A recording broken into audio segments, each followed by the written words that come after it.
মারা গেছেন বিখ্যাত মার্কিন গায়ক অভিনেতা ববি শারমান।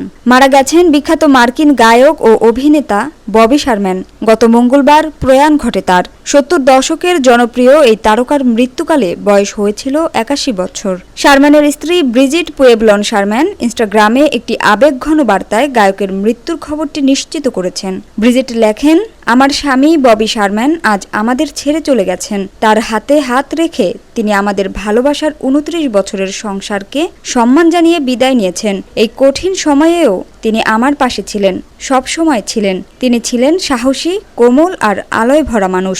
মাস কয়েক আগে জানা যায় মরণঘাতী ক্যান্সারে আক্রান্ত ছিলেন শারম্যান। ছিলেন স্টেজ ৪-এ। সে সময় থেকেই তার শারীরিক অবস্থার অবনতি শুরু হয়। শেষ দিকে কিডনি থেকে ক্যান্সার তার শরীর জুড়ে ছড়িয়ে পড়ে। গায়ক ও অভিনেতা হিসেবে পরিচিতি পেলেও ববির জীবনে আরেকটি অনন্য অধ্যায় হলো তার মানবসেবামূলক ভূমিকা। গ্ল্যামার ভুবন ছেড়ে তিনি যুক্ত হন জরুরি স্বাস্থ্যসেবা খাতে। তার মৃত্যুতে শোক নেমে এসেছে পশ্চিমের বিনোদন দুনিয়াতে।